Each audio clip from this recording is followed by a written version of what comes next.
Hi friends, this is Shashank Dalela and today we will discuss India versus Australia league match.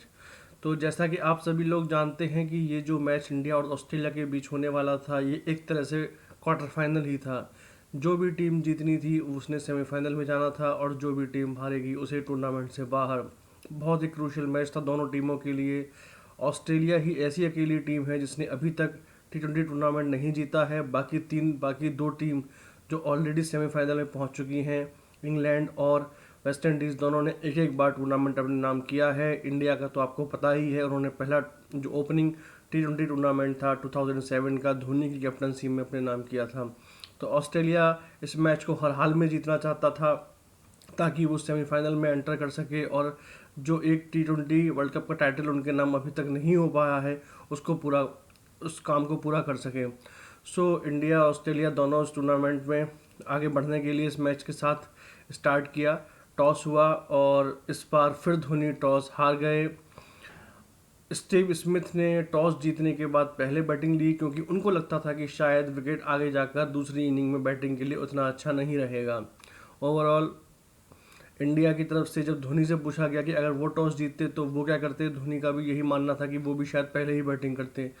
तो जो हो गया वो हो गया। इंडिया को अब पहले बॉल करना था, ऑस्ट्रेलिया को पहले बैटिंग करनी थी।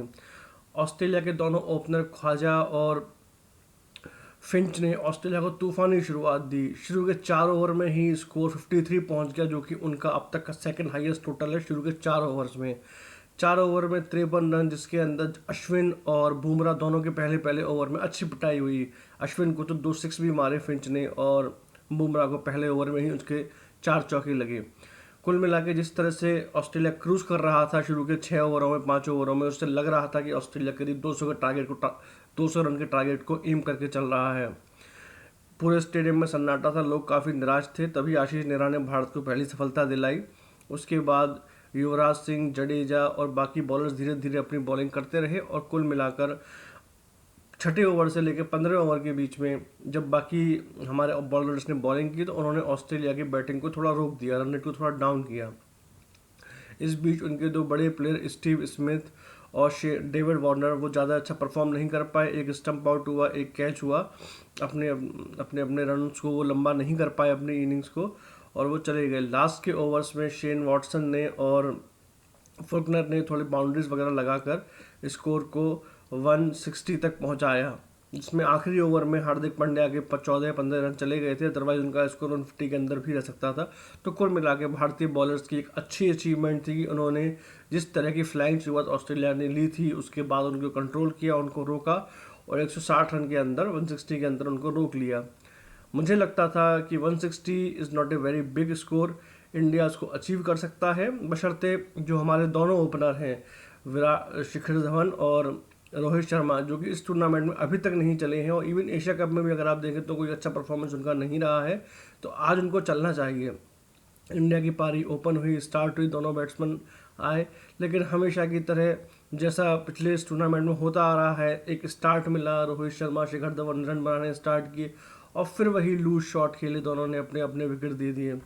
तो मेरा तो ये मानना है कि ये इससे ज़्यादा मौके इतने बड़े टूर्नामेंट में और किसी ओपनर को कैसे दिए जा सकते हैं। हमारे पास अजिंक्य रहाणे जैसा बैट्समैन अभी भी बैठा हुआ है, तो शायद मुझे ऐसा लगता है कि उसको एक मौका अगले मैच में मिलना चाहिए। कैप्टन धोनी को एक कॉल लेनी होगी कि दोनों में से किसको बाहर बैठाना है।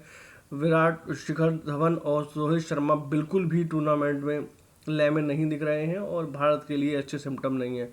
ओवरऑल दोनों के आउट होने के बाद युवराज सिंह और विराट कोहली क्रीज पर थे। हाँ, बीच में रैना भी आए और रैना ने भी कुछ खास परफॉर्म नहीं किया। जिस तरह वो लेग स्टम्प के बाहर जाती हुई बॉल को, बाउंस बॉल को उन्होंने बाउंड्री लगाने की कोशिश करने के चक्कर में वो पीछे कीपर्स के द्वारा आउट हुए। बहुत ही गंदा शॉट था, बहुत ही गंदा शॉट। मैं बिल्कुल उम्मीद नहीं कर सकता रोहित शर्मा जैसे सुरेश रैना सा बैट्समैन जो कि अपनी होम पिचेस पे खेल रहा है और इस तरह वो आउट हो रहा है, बहुत ही चिंता की बात है। तो शुरू के तीनों बैट्समैन इंडिया के बिल्कुल परफॉर्म नहीं कर पा रहे हैं, इनको अपनी बैटिंग के बारे में सोचना होगा।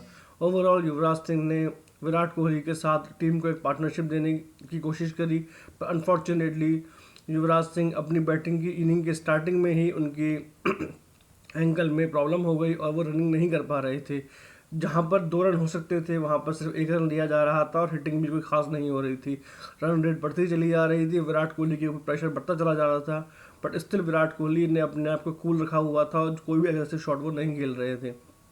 फाइनली 13-14 ओवर के अंदर के दौरान शायद युवराज सिंह को ये लगा कि अब टाइम आ गया है बड़े शॉट्स खेलने का, क्योंकि वो रनिंग कर नहीं पा रहे हैं। उन्होंने शॉट्स खेलने स्टार्ट किए और एक स्लोअर बॉल पर वो अपना विकेट कैच दे बैठे। ओवरऑल एक अच्छी पार्टनरशिप जो इंडिया को ज़रूरत थी युवराज सिंह ने थी। बॉलिंग में भी उन्होंने 1 विकेट लिया, बैटिंग में भी 21 रन बनाए, बॉल वेस्ट नहीं करी और एक बेस बनाकर दिया था जिसपे धोनी और विराट की पूरी जिम्मेदारी थी मैच को फिनिश करने की। धोनी 14वें ओवर में खेलने आए। इंडिया रन रेट वाइज काफ़ी पीछे था, रन काफ़ी चाहिए थे।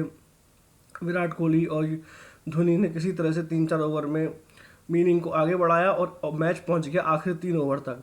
आखिरी 3 ओवर यानी 18 बॉलों पर इंडिया को चाहिए थे 39 रन।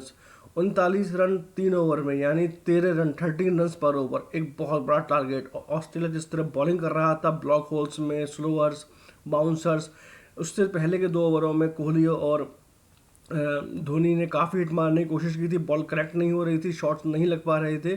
तो मुझको लग रहा था कि एक काफ़ी मुश्किल मैच होने वाला है इंडिया के लिए और 39 रन 3 बॉलों में बना पाना शायद मुश्किल होगा इंडिया के लिए। बॉलिंग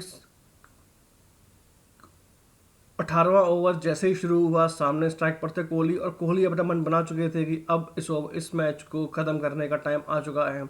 और जिस तरह उन्होंने पहली बॉल पर चौका, दूसरी पर चौका, तीसरी बॉल पर आगे बढ़ते हुए स्टेप डाउन करते हुए जो ऑफ साइड में 6 लगाया, बेहतरीन 6, बेहतरीन बैटिंग।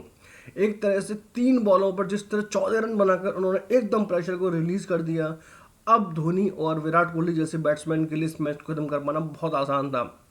अगला ओवर में फिर विराट कोहली स्ट्राइक पर थे और जिस तरह उन्होंने 4 चौके उस ओवर में लगाए, पूरा मैच ही खत्म कर दिया। 2 ओवरों में 12 बॉलों पर 35 रन, गजब की बैटिंग, माइंड ब्लोइंग बैटिंग।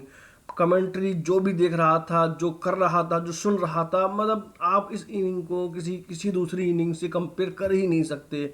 मेरे पास अल्फाज नहीं है, शब्द नहीं है विराट कोहली की इनिंग को बयां करने के लिए। Wow man, what A match! क्या सिंगल हैंडेडली बंदे ने मैच को ख़त्म कर दिया।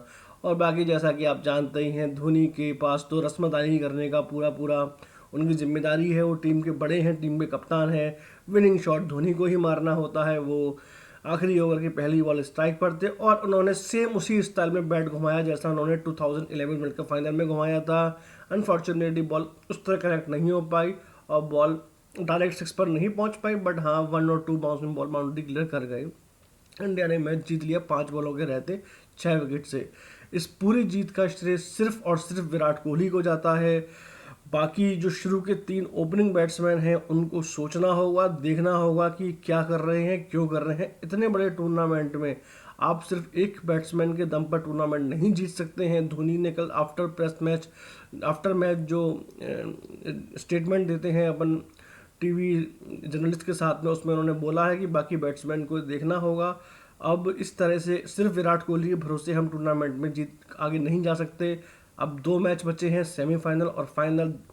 सेमीफाइनल वेस्ट इंडीज़ के साथ है। वेस्ट इंडीज़ की टीम भी अनएक्सपेक्टेड खेलती है। वो जिस तरह टूर्नामेंट में खेल रही थी और लास्ट लीग मैच में कल जिस तरह अफगानिस्तान से हारे हैं, तो उनका कुछ भी भरोसा नहीं है, वो कुछ भी कर सकते हैं। क्रिस गेल एक आक्रामक बैट्समैन है, तूफानी बैट्समैन है।